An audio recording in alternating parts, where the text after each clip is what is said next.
Hello friends, welcome back to my channel Basanti's lifestyle. কেমন আছো তোমরা সবাই? আশা করি ভালো আছো, সুস্থ আছো। তোমাদের ভালোবাসায় আমি অনেক অনেক ভালো আছি। তো আজকে তোমাদের সাথে কিছু শেয়ার করতে চাইছি। আমার বাবু হতে যাওয়ার আগে ওই যে আমার কাকা বাবু হয়, ইঞ্জেকশন দিয়ে দিয়েছে। তারপরেই দেখো আমার মেয়ে চললো আমার সাথে, আমার মা, এটা ছোট মা।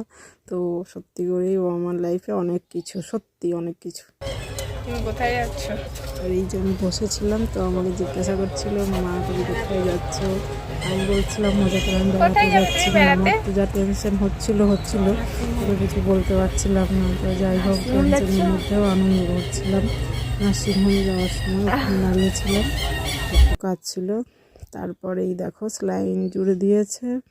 আমি তো পুরো বিছানায়, মানে কি বলবো, বেডের মধ্যে এত টেনশন, এত চাপ, কি হবে না হবে, ভয়ও লাগছিল, আবার আনন্দও হচ্ছিল। মানে এই যে চ্যানেল করতে গিয়েও প্রচণ্ড ব্যথা পেয়েছি, কষ্ট। তারপরে এই যে আমার মা বসে আছে, ভীষণ টেনশন, প্রচুর টায়ার্ড। সারাটা দিন আমার মাথার কাছে এভাবেও কন্টিনিউ বসেছিল। যতক্ষণ না ভাই হয়েছে ততক্ষণ ও আমার কাছ থেকে যায়নি, কিচ্ছু খায়ও নি। তারপরে এই যে আমার মহারাজের বিছানা রেডি। আসার আগেই ওর বিছানাটা রেডি হয়ে গেছিলো, দিদি সেটার একটু ক্লিপ নিয়েছিল।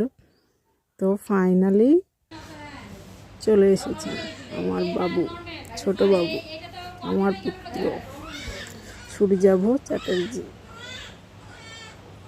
তো এসে সাইডেও অনেক বাচ্চারা কান্নাকাটি করছিল। তো উনি তো নিশ্চিন্তে ঘুমাচ্ছিলেন, মহারাজ।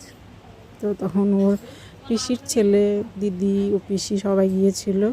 তো দেখছিল দাদা দিদি সবাই মিলে ছোট্ট ভাইকে, সেটা একটু হলো। তো প্লিজ সবাই তোমরা পাশে থেকো, সঙ্গে থেকো। আরও অনেক ভিডিও তোমাদেরকে দেখাবো, সে অনেকটাই দেখানোর চেষ্টা করব। এখন সেভাবে ভিডিও দিতে পারছি না, তার জন্য দুঃখিত।